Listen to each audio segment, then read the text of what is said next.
Hello everyone. Today's our topic is solutions.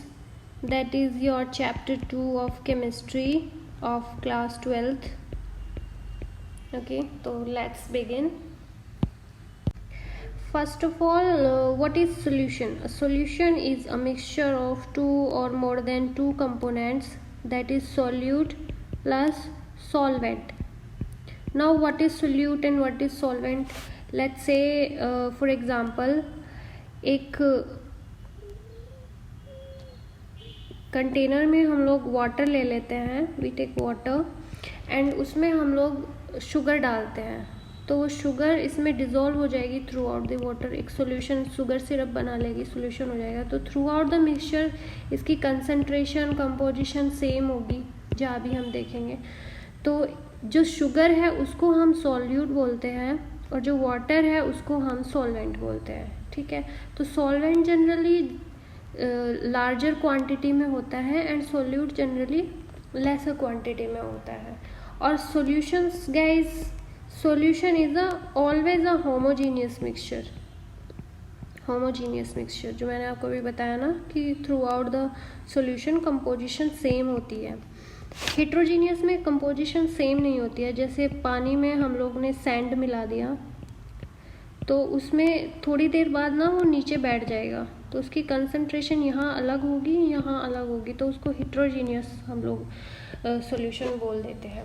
अब solutions में components दो भी हो सकते हैं, दो से ज़्यादा भी हो सकते हैं। अगर दो कंपोनेंट्स है तो उसको बाइनरी सॉल्यूशन बोलेंगे, अगर दो से ज़्यादा है, मान लो 3 है तो टर्शियरी बोलेंगे, ऐसे ही 4 है तो क्वाटरनरी बोलेंगे, ऐसे बढ़ते हैं। बट इस चैप्टर में हम लोग सिर्फ बाइनरी सॉल्यूशन की बात करेंगे कि जिसमें दो कंपोनेंट्स होते हैं A plus B which makes AB, ठीक है।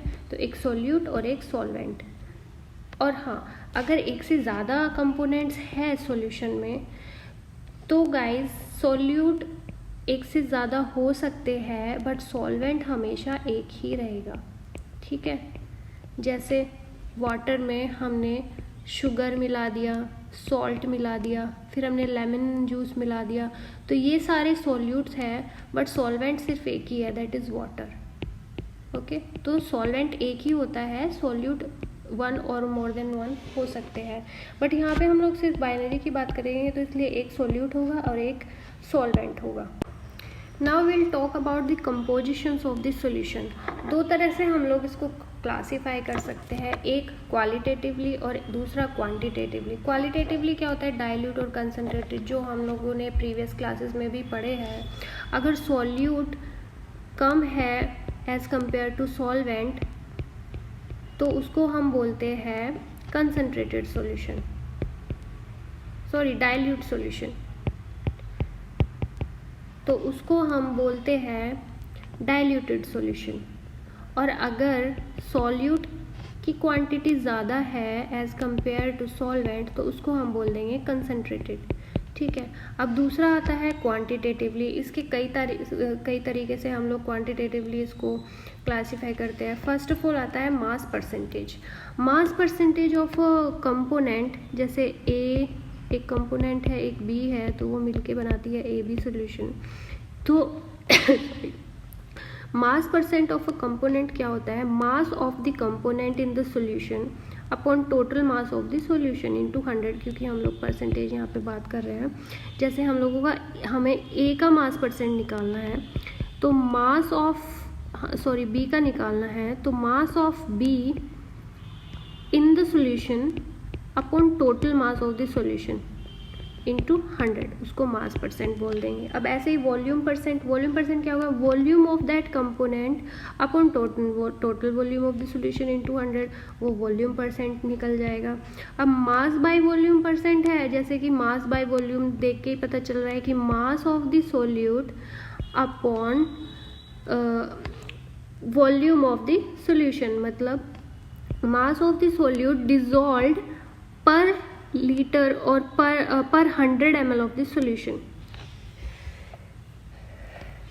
मतलब अगर देखा जाए मोटा मोटा, मास ऑफ सॉल्यूट डिजॉल्व्ड पर 100 ml ऑफ सॉल्यूशन, उसको हम बोलेंगे मास बाय वॉल्यूम। अब पार्ट्स पर मिलियन आ गया। पार्ट्स पर मिलियन ppm भी जिसको हम बोलते हैं। It is generally used when solute is present in very less quantity. और जब हम लोग कंटेमिनेशन निकालते हैं किसी भी चीज़ का, उसको हम पार्ट्स पर मिलियन में हम लोग उसको कैलकुलेट करते हैं। तो पार्ट्स पर मिलियन क्या होगा, number of parts of the component जिसका हमको निकालना है upon total number of parts of all the components of the solution into 10⁶, उसको हम ppm बोल देंगे। अब मोल फ्रैक्शन, ये थोड़ा इम्पोर्टेंट है, इसको थोड़ा ध्यान रखना। मोल फ्रैक्शन क्या होता है गाइस? मोल फ्रैक्शन किसी भी कंपोनेंट का अगर हमें निकालना है, जैसे a + b सेम वही ab, तो अगर मोल फ्रैक्शन ऑफ a निकालना है तो number of moles of a upon total number of moles of the components, total number of moles of the components in the solution, उसको हम मोल फ्रैक्शन बोल देंगे। मतलब number of moles of the component upon total number of mole of all the components, ठीक है। मतलब अगर हमें लगता है Na is the number of moles of A and Nb is the number of moles of B, then mole fraction of A would be number of moles of A upon number of moles of A plus number of moles of B, that is mole fraction of A, ठीक है। और number of moles हमें पता है कैसे निकालते थे हम प्रीवियस क्लास में, मास अपॉन मॉलिक्यूलर मास से, है ना। तो नंबर ऑफ मोल्स निकल जाएंगे, ये वही है, सपोज वही मैंने जो और हाँ, also sum of mole fraction of all components in a solution is always equal to 1, that is XA plus XB would be equal to 1 always, ये याद रखना है, ये न्यूमेरिकल उसमें यूज होता है। तो एक एग्जांपल देख लेते हैं इसका। Calculate the mole fraction of ethylene glycol in a solution containing 20% of C2H6O2, 20% of C2H6O2 by mass. इसका मतलब क्या है कि एक 100 ग्राम्स का अगर एक सॉल्यूशन है और उसमें 20%, लेट्स से 100 ग्राम ले लेते हैं, कुछ भी ले सकते हो बट 100 कन्वीनियंस के हिसाब से हम लोग 100 लेते हैं क्योंकि कैलकुलेशन इजी हो जाती है। तो 100 ग्राम अगर हमारा सॉल्यूशन है तो 20% उसमें C2H6O2 है, मतलब 20 ग्राम्स वो है और 80 ग्राम्स उसमें वाटर है, ठीक है। तो मोल फ्रैक्शन हम लोगों को इसमें निकालना है C2H6O2 का, तो उसका formula number of moles of C2H6O2 upon total number of moles of all the components. तो मोल्स कैसे निकालते हैं, मास अपॉन मोलिकुलर मास। मास हमें दिया हुआ है 20 ग्राम से, मोलिकुलर मास हम लोग निकाल लेंगे एटॉमिक मास से। उसके बाद ये आ गया नंबर ऑफ मोल्स, फिर सेम वाटर के नंबर ऑफ मोल्स निकालेंगे, ऐसे मोल फ्रैक्शन को फॉर्मूले में पुट करेंगे यहाँ पे इस वाले फॉर्मूले में, तो ये आ गया मोल फ्रैक्शन ऑफ C2H6O2। ऐसे सिमिलरली हमें पता है कि sum of mole fraction of all the components is equal to 1, तो ऐसे ही हम इस फॉर्मूले में पुट करके वाटर के निकाल लेंगे मोल फ्रैक्शन, ठीक है। अब आ गया मोलैरिटी। मोलैरिटी क्या होता है? Molarity is number of moles of solute dissolved in 1 litre of this solution, ठीक है। मोल्स ऑफ सोल्यूट पर लीटर ऑफ दिस सॉल्यूशन, वो भी बोल सकते हैं हम इसको, मोल्स ऑफ सोल्यूट पर लीटर ऑफ द सॉल्यूशन, उसको बोल देंगे। तो एग्जांपल देख लेते हैं। Calculate the molarity of solution containing 5 grams of NaOH in 450 ml solution.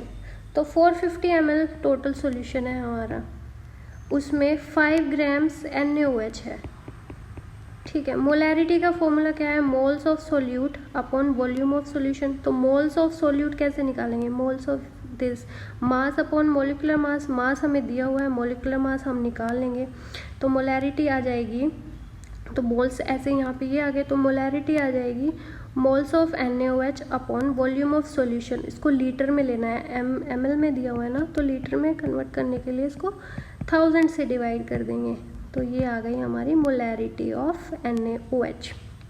Okay, next हम देखते हैं मोलैलिटी। मोलैलिटी क्या होता है? मोलैलिटी था number of moles per litre of the solution. Molality है number of moles of solute per KG of the solvent. यहाँ पे गाइस ध्यान रखना है ये सॉल्वेंट है, मोलैलिटी में सॉल्यूशन है, ठीक है भाई। Moles of solute upon mass of solvent. तो एग्जांपल देख लेते हैं। Calculate molality of 2.5 gram of ethanoic acid in 75 grams of benzene. मतलब 2.5 ग्राम हम लोगों को इथेनोइक एसिड दिया हुआ है और सॉल्वेंट का जो मास है वो 75 ग्राम्स दे रखा है। तो मोलैलिटी का फॉर्मूला क्या है? मोल्स ऑफ सॉल्यूट, मोल्स निकाल लेंगे हम मास अपॉन मोलिकुलर मास से। मास हमें दिया हुआ है, मोलिकुलर मास हम निकाल लेंगे, तो उससे मोल्स आ गए इथेनोइक एसिड के। अब मोलैलिटी निकालेंगे, number of moles upon mass of the solvent, आ गया ये मोलैलिटी, ठीक है। अब ये एक इम्पॉर्टेंट पॉइंट है गाइस, थोड़ा आपको इसमें ध्यान देना, समझना पड़ेगा। मोलैरिटी डिक्रीजेज, एक second, molarity decreases with increase in temperature, but molality is independent of temperature and pressure. ये क्यों होता है? देखो, मोलैरिटी का क्या फॉर्मूला है? Number of moles of solute upon volume of solution, ठीक है। तो मोलैरिटी जो है वो इन्वर्सली प्रोपोर्शनल है वॉल्यूम ऑफ सॉल्यूशन के। And we know guys volume और टेम्परेचर ये दोनों डिपेंडेंट है। अगर टेम्परेचर इंक्रीज करते हैं तो वॉल्यूम इंक्रीज होता है। तो ऐसे ही अगर हम टेम्परेचर इंक्रीज कर रहे हैं तो वॉल्यूम इंक्रीज होगा। अगर वॉल्यूम इंक्रीज हो रहा है तो मोलैरिटी डिक्रीज होती है। तो with increase of temperature molarity decreases while molality is independent। अब मोलैलिटी का फॉर्मूला देख लेते हैं हम। मोलैलिटी है moles of solute upon mass of solvent, ठीक है। तो मोल्स भी इंडिपेंडेंट है टेम्परेचर और प्रेशर के, और मास भी इंडिपेंडेंट है टेम्परेचर और प्रेशर के। तो मोलैलिटी भी मास और टेम्परेचर और प्रेशर से इंडिपेंडेंट होगी, इसके ऊपर कोई फर्क नहीं पड़ेगा, ठीक है। अब सॉल्युबिलिटी आ जाता है। Solubility, what is solubility guys? Solubility of a substance is its maximum amount that can be dissolved in a solvent, ठीक है। सॉल्युबिलिटी क्या है? सॉल्युबिलिटी है कि कोई सब्सटेंस किसी सॉल्वेंट में कितना एक्सटेंट तक डिसॉल्व हो सकता है, उसको उसकी सॉल्युबिलिटी बोलते हैं।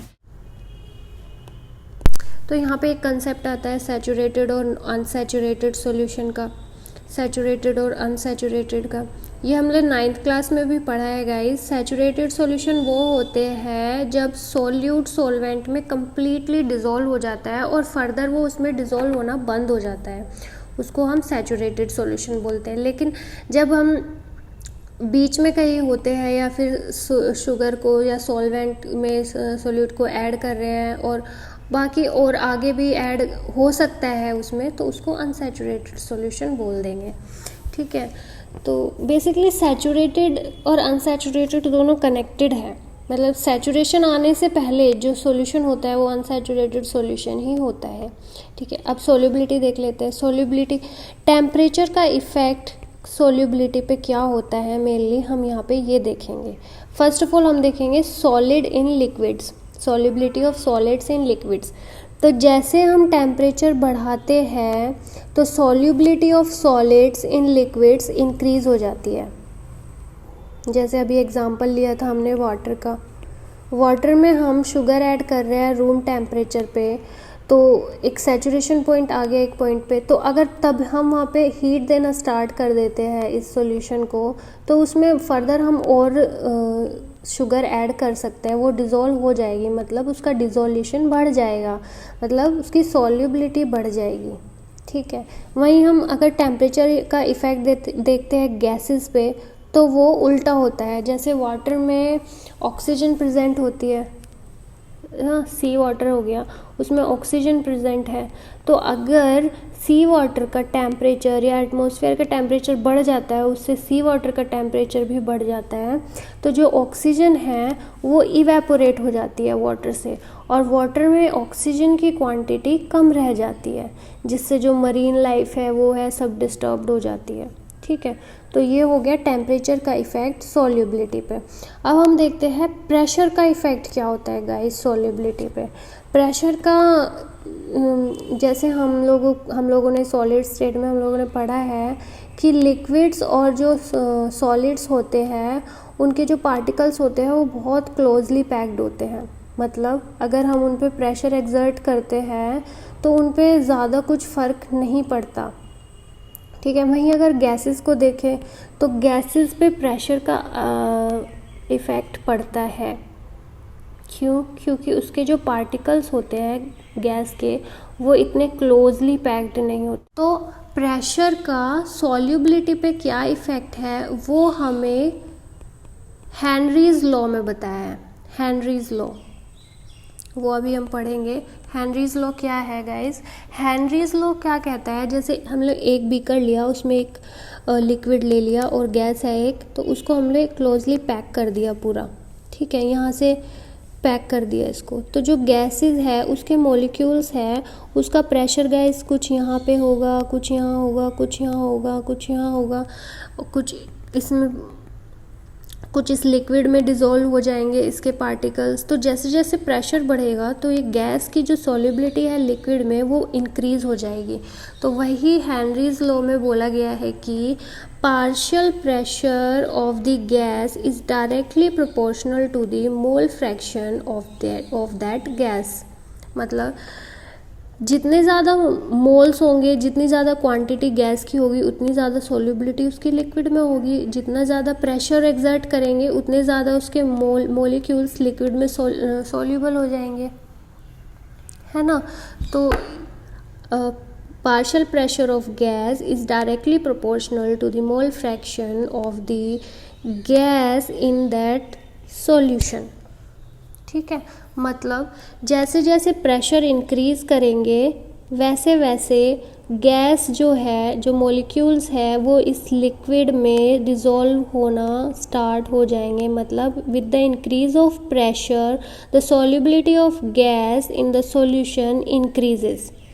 ओके, तो अब इस प्रोपोर्शनैलिटी के साइन को हटाने के लिए यहाँ पे हम एक कांस्टेंट रखते हैं, that is KH, and KH is known as Henry's constant.